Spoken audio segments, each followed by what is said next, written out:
Ok. Boa noite, galera. Bem-vindos ao semestre 21/1, Ética Profissional. Eu não preparei um assunto específico para a gente tratar. Normalmente, num primeiro dia de aula, eu gosto... Isso era assim no presencial e também está sendo assim aqui na videoconferência. Eu queria me mostrar para vocês, né? Para que vocês possam me conhecer. Falar um pouco sobre o que eu entendo sobre a disciplina de ética profissional. E hoje, especificamente, assim como eu fiz lá na turma de finanças pessoais, que foi anterior a essa, eu queria ver se eu conseguia dialogar com vocês, com a turma, de modo que eu possa conhecer algum tipo de experiência nesse ambiente virtual de aula, né, de videoconferência, algum tipo de coisa que, na opinião de vocês, possa ter dado certo, né? Algum tipo de atividade que algum professor fez e que foi bacana, e também algum tipo de atividade, de procedimento, de que vocês possam não ter gostado, né? E eu vou tentar fazer com que estudar essas opiniões façam com que eu melhore um pouco mais, pelo menos, a maneira como eu leciono as disciplinas. No caso de finanças pessoais, para mim é um pouco mais fácil, porque é um assunto que eu já estudo há muito tempo, é um assunto de que eu gosto muito. Então, mesmo que eu não tenha assim, muitas contribuições nesse sentido, é improvável que de um período para o outro eu não tenha assim, praticamente centenas de ideias para tornar a aula mais interessante. Isso se traduz no tipo de slide que eu tenho feito, cada vez melhores, né? Algumas técnicas de utilização do Meet, de interação com o YouTube e por aí vai. Isso tudo tem melhorado muito o tipo de apresentação que eu faço. E também, por ser um assunto muito demandado aí fora, eu tenho feito muitas palestras, principalmente sobre investimentos. Então, é muito cheio de possibilidades a parte de finanças pessoais. Já a ética empresarial é uma disciplina que, normalmente, nenhum professor gosta de dar. Tá? Nenhum professor fica muito feliz, digamos assim, de ser escolhido para lecionar a ética profissional. Por que eu fui escolhido? Na época, eu era coordenador do curso de contábeis, eu já fui coordenador por 3 ou 4 anos, eu não lembro. Nesse período, era muito difícil arrumar um professor de ética. Então, normalmente, era uma disciplina que a gente empurrava para um professor. Esse período é o seu, leciona aí. Aí ele passava 1, 2 semestres, não quero mais, agora vai para você, depois vai para você. Esse aí é meu filho Bernardo, que tem apenas 1 ano. Está acordado ainda. E aí, estando na coordenação do curso, foi muito próximo à época que eu entrei como conselheiro no CRCRJ, no Conselho Regional de Contabilidade. Foi, se não me engano, em 2013, 2014, alguma coisa assim. E aí eu fiquei por 4 anos, e aí a minha chapa ganhou a eleição novamente, eu renovei por mais 4 anos. Eu estou no fim de um período de 8 anos, de 2 mandatos, até dezembro agora desse ano. Então, sendo conselheiro do CRC, uma das atividades que a gente vê lá corriqueiramente é o julgamento de processos éticos. Então, o CRCRJ é um tribunal onde nós apuramos, digamos assim, desvios de conduta de profissionais da contabilidade. É provável que em algum momento, ou em alguns momentos do curso, eu faça referência a esse tipo de coisa. Então, a galera que estava gerindo o curso naquela época, eu fazia parte, né, o chefe de departamento, o coordenador de curso e a direção, a gente entendeu que eu poderia ser o professor, e de lá para cá eu tenho essa disciplina, eu estou fixamente nessa disciplina. Eu não tenho uma formação filosófica adequada para falar sobre ética. Tá? O que eu sei sobre ética é o que eu estudo para lecionar, os artigos que eu leio, a interação com as aulas dos alunos, e também alguma coisa que eu vejo lá no CRC em função do fato de eu ser conselheiro. Então, eu acabei gostando disso tudo. É uma disciplina que nos leva à reflexão, foi o que eu coloquei lá no e-mail, né? É uma disciplina onde eu procuro provocar bastante a turma, ou você especificamente, que possa fazer algum tipo de pergunta. E, em função de ter um pouco mais de idade e ter vivido um pouco mais, é provável, né? Provável que eu tenha uma visão um pouco mais densa, um pouco mais, digamos, capaz de olhar, digamos assim, por cima da cortina que normalmente a gente vê, em função das inúmeras, várias, enormes cagadas que eu já fiz na minha vida. Eu creio ser uma oportunidade muito bacana. A média de idade de vocês deve estar girando aí na faixa dos 24, 25 anos, eu acho, não sei. Ouvir uma pessoa com 30 anos à frente falar das cagadas que tenha feito, né? Então, no lugar de vocês, eu aproveitaria muito esse tipo de oportunidade para usufruir, né? O que uma pessoa, 30 anos na minha frente, que fez o mesmo curso que eu fiz, eu sou egresso também aí da FAC, né? O que esse cara passou, o que ele quer dizer com esse negócio de já fez um monte de cagadas, né? Eu já tive vários relacionamentos, né, amorosos, eu já fui militar, eu sou hoje professor, já dei aula na rede privada, eu já fui consultor de empresas, eu tenho um monte de coisas que já aconteceram na minha vida sobre as quais eu posso falar, que eu possa dar a minha opinião. Então, essa arena aqui, esse lugar onde a gente vai se reunir às terças e quintas, às 8h30, é um lugar que eu penso ser assim bem interessante para a gente falar sobre itens como aborto, traição, quebra de regras, polícia, política. Embora eu não goste muito de falar de política, mas a gente poderia trazer pessoas para fazer debate, por exemplo, né? Filosofia, religião, quem sabe, né? Então, e é muito interessante, por exemplo, eu sinto um pouco de dificuldade por videoconferência, uma vez que a interação é muito abaixo do que a gente poderia supor, né? Eu não tenho muita habilidade com isso. Em um lugar onde a gente tem a sala de aula e eu consigo ver a turma e sentir, por exemplo, falar de política é diferente. A política em si, polis, né, é uma palavra que vem de cidade, né? Todos nós, e também tem a ver com cidadania, todos nós precisamos entender um pouco de política, né? Tem um cara aí que eu estou acompanhando muito na internet, eu esqueci o nome dele, mas o assunto dele é geopolítica. É um assunto que, esse nome é muito importante, né? A gente tentar entender por que o mundo está mais ou menos do jeito que está, para onde a gente está indo, digamos assim. Então, eu percebo muito, quando eu entro num determinado assunto, a reação das pessoas, né?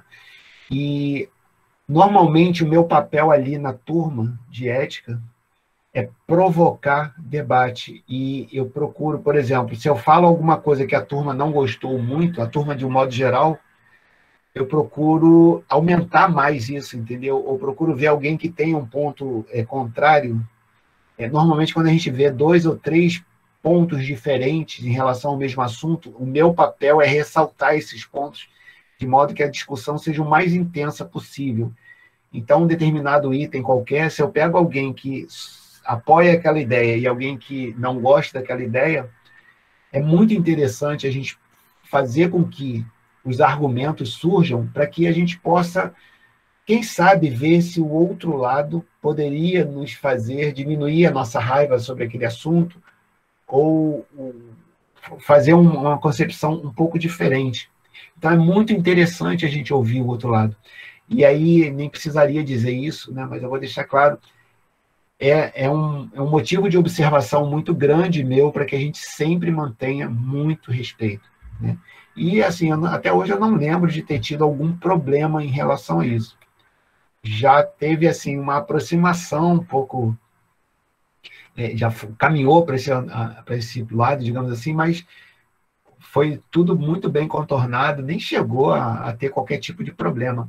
mas a gente tem que estar ciente, né, que às vezes o posicionamento do professor, às vezes o posicionamento de alguém que está participando, um aluno, por exemplo, ou algum convidado que possa trazer, digamos que eu traga alguém aqui para falar sobre um assunto e ele solta lá uma verdade na cabeça dele que todos nós aqui detestamos, né? A gente tem que ter muito respeito para ouvir. Então, quando a gente fala de ética, a gente vai procurar falar mais sobre ética profissional, mas não vamos deixar de falar sobre ética de um modo geral. E aí que eu acho que é interessante a gente ter alguém mais velho falando, né? Porque imagina, meu Deus, quem me dera eu poder influenciar vocês, pelo menos para dúvida, né? Pelo menos para investigar, falar, caramba, não tinha pensado nisso. Né? E não é minha intenção fazer você mudar de ideia sobre alguma coisa, mas pelo menos considerar a possibilidade de o meu ponto de vista não ser o único. Então, essas experiências com ética são muito nesse sentido. Eu tenho um planejamentozinho, né? Eu tenho um livrozinho que o próprio CRC fornece gratuitamente em PDF, vou mandar para vocês oportunamente. Aliás, eu falei que a gente não vai demorar, tá? Eu vou ver se até 9 horas eu concluo tudo. E quinta-feira eu vou estar embarcando amanhã para uma viagem que eu não vou poder recusar. Então, nessa quinta a gente não vai ter atividade, tá bom? Então vai ser hoje e a próxima aula só terça-feira. Para finanças pessoais, eu consegui lá um gatilhozinho, o professor Simval vai fazer uma apresentação no meu lugar.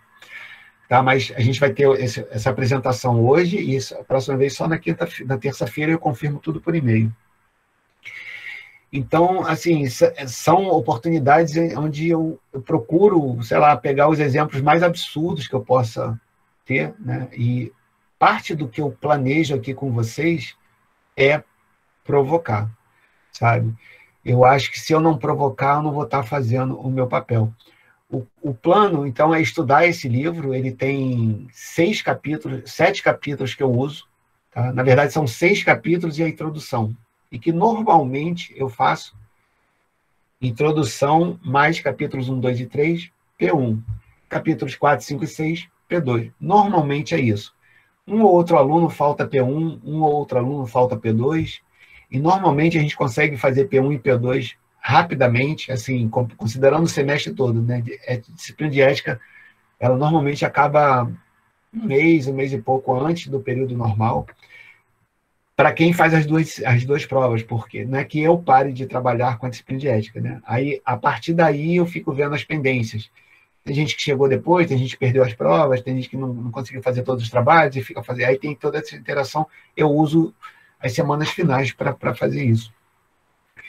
Então, eu já tenho as lâminas prontas e, basicamente, eu já sei mais ou menos a sequência. O livro ele trata muito sobre ética, de um modo geral, né? E aí fala da ética do trabalho, depois da ética do trabalho em contabilidade, e aí cita alguns exemplos, algumas pesquisas e tudo mais. Então, é uma coisa razoavelmente simples, como eu faço isso todo semestre, eu já tenho mais ou menos as coisas todas aqui na cabeça, e eu aproveito para tentar pegar essa corrente que o livro oferece e contextualizar, né? Então, tem algum exemplo que acontece naquele período que, às vezes, normalmente isso acontece, a gente consegue encaixar dentro do que o livro procura oferecer como teoria. Tá? Então, é um livro de um professor amigo meu chamado Francisco e uma outra colega dele, que eu não lembro agora quem é, e ele também é conselheiro lá do CRC. Ele publicou esse livro por conta do doutorado dele, que ele fez na USP. Ele defendeu uma tese ligada à adesão do profissional contábil ao Código de Ética. Então, ele fez uma pesquisa e, depois disso, ele se reuniu com essa outra professora e fizeram esse livro. É um livro grátis, qualquer um pode baixar, mas como eu já tenho o arquivo dele, eu vou enviar para vocês e a gente fica como a nossa referência. Mas é improvável que você precise estudar o livro para fazer prova, por exemplo. Tá? Porque as provas de ética que eu costumo fazer para avaliar, elas são muito dependendo do que você escreve e como você suporta o que você acabou de escrever.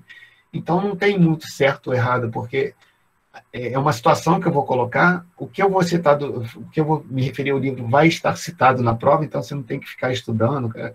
Quais são os 7 itens do não sei o quê, quais são os 3 passos do não sei do quê. Não é disso que se trata uma prova de ética.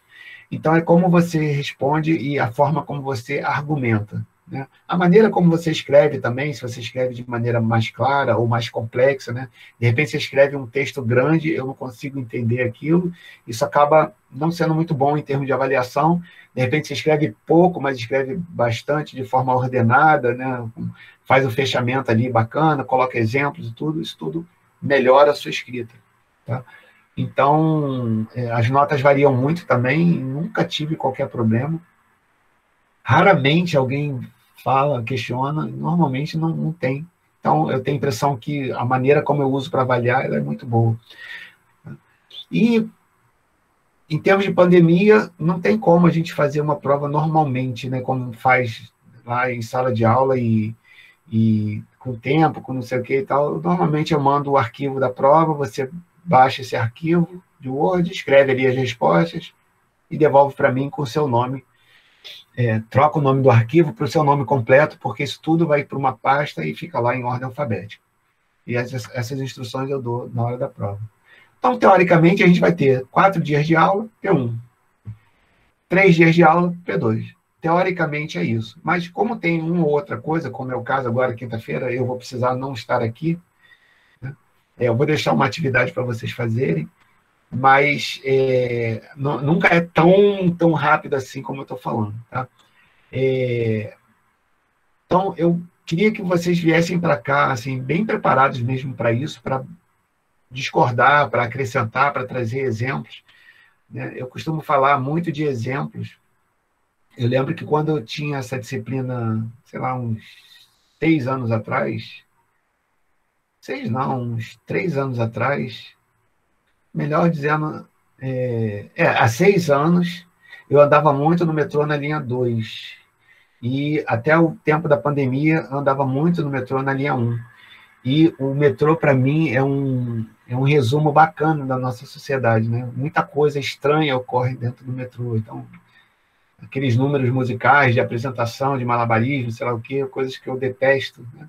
E aí eu costumo trazer exemplos desse para tratar aqui sobre a vida, né? De como a gente interage com as outras pessoas, na rua, no metrô, no supermercado, na feira, no trânsito e tudo mais. Então, é sobre isso, tá? Eu diria assim, com muita franqueza, eu não me preocuparia muito com a avaliação, embora a avaliação vai refletir bem o seu desempenho, tá? De uma forma ou de outra. Um bom aluno, normalmente, né, digamos assim, uma pessoa que vem mantendo notas altas, normalmente, pela maneira como eu faço para avaliar, tem também notas boas em ética. E um aluno que não está muito ligando assim para notas muito altas, ou não tem, assim, o procedimento dele não é bem de fazer todos os trabalhos, ou fazer todos os trabalhos como devem ser feitos e tudo mais. E ética também é uma disciplina que tem a ver com participação, como essa que eu vou passar agora para quinta-feira, por exemplo. Então, não fez a participação, isso tudo vai para uma planilha, tudo normalmente tem datas para você entregar, então se entregou atrasado, se entregou incompleto, às vezes você acha que entregou e não entregou, né? Então, isso tudo acaba revertendo em pontos, tá? Então, tem uma planilha lá, mágica e misteriosa, que eu coloco lá as variáveis, ele diz, ó, essa nota vai ser 7,8, 8,5, 6,5, 10, sei lá. Então, eu queria que vocês me conhecessem, alguns eu acredito que já conheçam de outras disciplinas, né, de outras oportunidades. A ideia de lecionar ética, ou melhor, de estudar ética na posição do aluno, tá? Não é meu pensamento, não é pensamento dos teóricos que estudam ética, que através de um curso de ética a gente melhore as pessoas. A gente até pode pensar isso, né? Que a ideia de um curso de ética é fazer com que a gente tenha um resultado moral no sentido de melhorar a nossa vida. Então, eu vou ser mais bonzinho daqui para frente, né? Eu vou ser uma pessoa melhor daqui para frente. esse não seria, de acordo com os teóricos, o objetivo de estudar ética.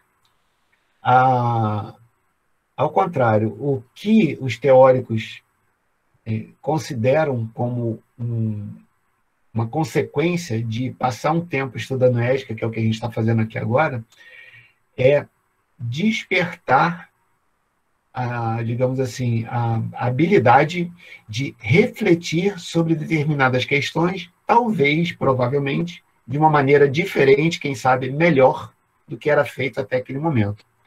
Como eu tinha dito ainda agora, é muito importante numa situação como essa que eu ouça o outro lado. Então, se eu sou de direita, é interessante eu ouvir o de esquerda. Se eu sou de esquerda, é interessante eu ouvir o de direita. Se eu sou ateu, é interessante eu ouvir o religioso, e vice-versa, né? O religioso ouvir o ateu. O estrangeiro ser ouvido, a gente entender o ponto de vista dos outros, né? Indígenas, etc. Que variáveis cercam a nossa vida que, organizadas de acordo com a vida que a gente teve até esse ponto, fazem com que eu haja da maneira como eu ajo. Né? Se eu avanço o sinal, se eu finjo dormir quando eu estou numa condução e vejo uma pessoa que deveria estar sentada no meu lugar e não levanto, ou se eu ajudo uma pessoa com deficiência, como um cego, para atravessar a rua, ou se eu faço trabalho voluntário, ou sei lá o que a gente pode fazer. Né? Ou mentir, por exemplo, ou será que existe, por exemplo, isso é uma coisa muito interessante, será que existe algo de bom em eu fazer coisas ruins? Digamos assim, será que a transgressão ela me faz crescer? Será que eu experimentar determinadas coisas, digamos, não moralmente muito recomendáveis, faz com que eu seja uma pessoa melhor? E aí tem horas que a gente fala sobre isso, né? A transgressão, de acordo com alguns teóricos, ela nos melhora como pessoas. Né? E uma coisa muito fundamental em estudo de ética, sem dúvida, nós somos as pessoas para quem a gente não consegue mentir. Né? Então, sem dúvida nenhuma, em determinados momentos da nossa vida, a gente vai ter um sentimento, normalmente ele é aqui assim, ó, alguma coisa aperta assim, fala assim, pô, fiz merda. Caramba, fiz uma cagada. E aí, esse sentimento, né, quando ele surge, esse é o ponto onde a gente entende que houve um cruzamento de linha. Né? E, veja bem, como isso é interessante, se eu não tiver esse sentimento, digamos que eu seja um anjo e não cometa coisa alguma de errado, e efetivamente tem pessoas que se veem nessa situação, né? Por exemplo, eu sou uma pessoa ilibada, eu sou uma pessoa que não comete erros. Eu, desde o início que eu acordo de manhã até a hora de eu dormir, rarissimamente eu desvio de um padrão de bondade, digamos assim. Né? Cara, eu acho que eu acabei me perdendo no que eu ia falar. Mas é muito normal da nossa vida a transgressão. Né? É muito normal a gente errar. E é bem interessante a gente ter essa percepção. Né? Essa ideia de que a transgressão nos faz evoluir, ela é interessante de modo que você possa sentir, ter esse sentimento de que você, de uma certa forma, é uma espécie de arrependimento. Isso é uma vacina, digamos assim, para você entender o que te levou a fazer aquilo e perceber que aquilo está acontecendo e tentar evitar, e tentar ter um resultado diferente. Então, se você não ajudou uma pessoa, você passa a ajudar, se você atrapalhou, você passa a não atrapalhar, e aí dessa forma a gente vai evoluindo. Essa retroalimentação é que esses teóricos de quem eu tenho falado têm a expectativa quando eles fazem uma palestra, um semestre sobre ética, né? Que a gente saia desse período, digamos assim, com uma maneira de olhar para as coisas um pouco diferente, talvez, quem sabe, de maneira muito diferente. Não exatamente por minha causa, por causa da literatura, mas por um exercício nosso que sim, provocado pelo livro, provocado por mim, provocado por alguma circunstância que vai acontecer na sua vida, você passe a ver as coisas de maneira diferente, né? E é muito difícil a gente entender que esse tipo de fenômeno ocorra ostensivamente na sociedade, né? De uma hora para outra, pum, todo mundo passou a ser, digamos assim, respeitador, digamos, né? E aí, a partir de agora, a gente vai viver num mundo bacaninha. Não é assim, né? Os conflitos, eles são inerentes, digamos assim, dos relacionamentos. Então, dentro de casa, né, família, no trabalho, na escola, em todos os lugares haverá discórdia, haverá problemas. Então, a gente tem que saber lidar com isso, né? A gente precisa saber lidar com essas questões. E eu digo isso, sempre eu falo sobre isso, porque houve um momento na minha vida, lá na minha infância, onde eu comecei a estranhar muito a vida, porque poxa, por que as pessoas fazem coisas erradas, né? E é uma das coisas que os teóricos gostam muito de estudar. Por que a gente sabe que a coisa não deveria ser feita e faz? Por que a gente sabe que deveria fazer algo e não faz, né? Então, isso motiva muito os estudiosos a tentar entender por que isso ocorre. Uma experiência eu vou fazer com vocês. Aliás, eu vou fazer... Nossa tarefa vai ter duas coisas, eu vou até anotar aqui. Tarefa, questionário e... Não.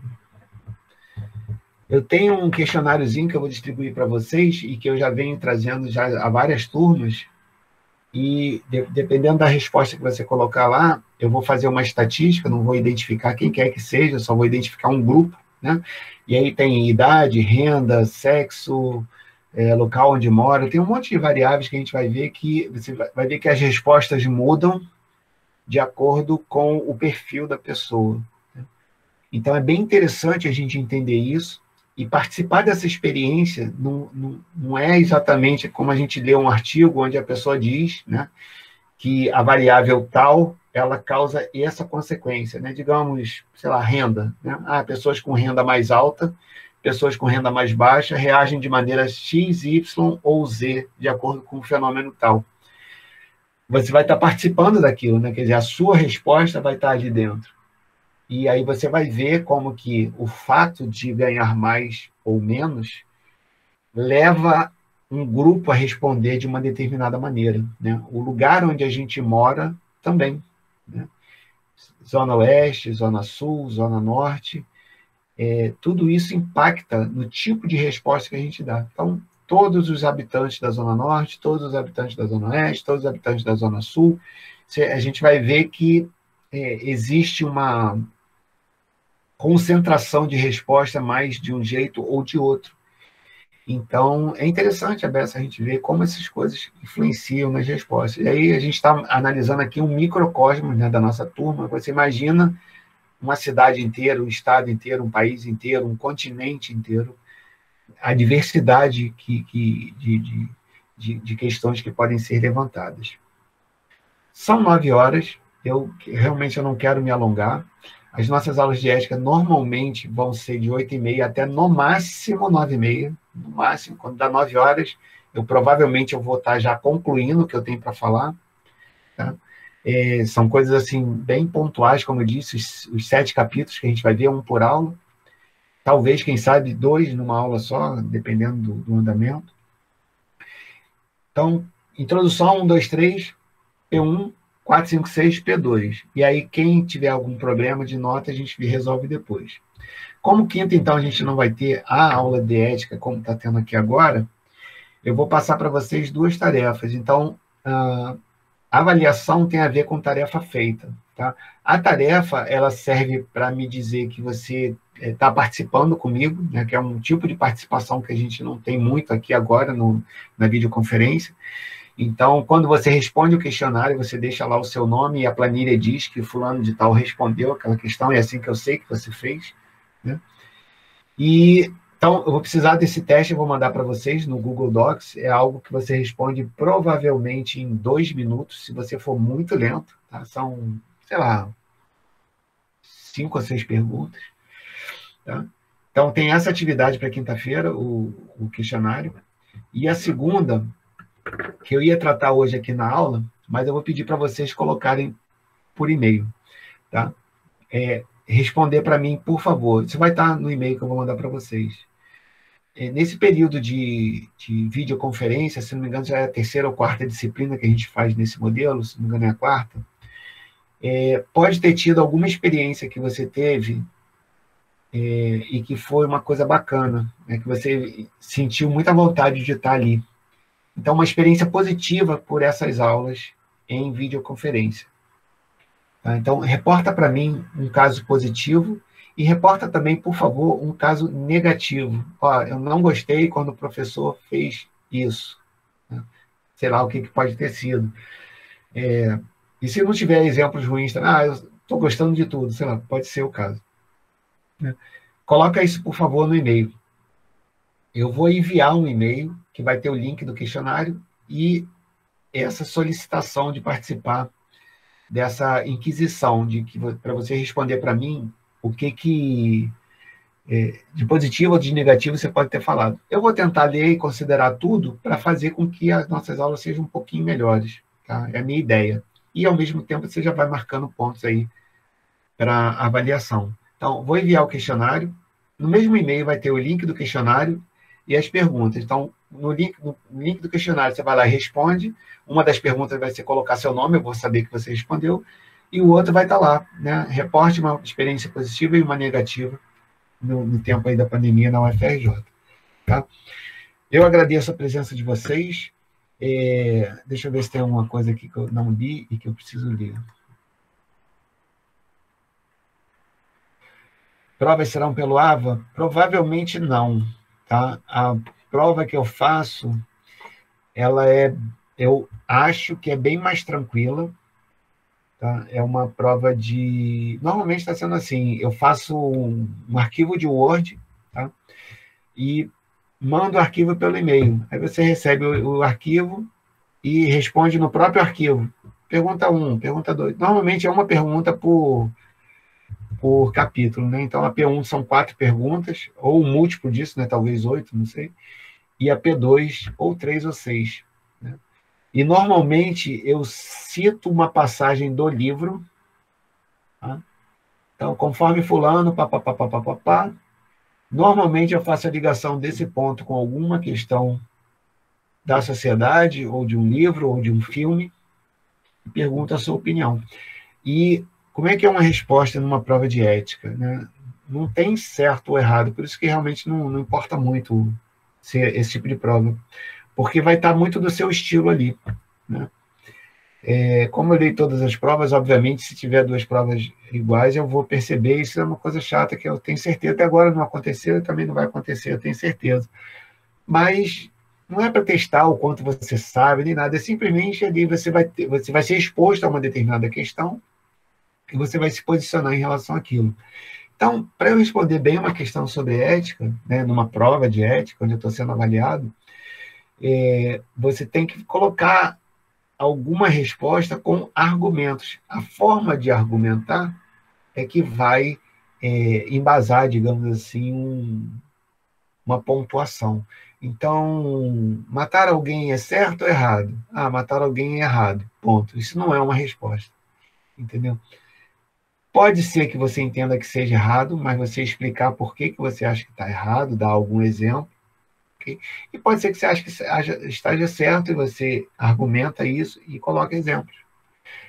São as 2 respostas, a meu ver, elas vão estar assim, satisfatórias. Eu não diria nem certo nem errado, mas estarão satisfatórias. A maneira como você vai responder. Né? Pedrinho Matador tinha alguns argumentos. Então, eu vou falar, cara, eu nem sei quem é o Pedrinho Matador. Poderia esclarecer? Eu não sei realmente, eu estou desatualizado, então. Bom, vou procurar saber, né, para não passar essa vergonha. Pois é, mas eu deveria saber, né, mas eu não sei não. Mas, pois é, por que será que... Quais seriam as razões lá do Pedrinho Matador, né? Por que será que aconteceu isso? Eu lembro que ainda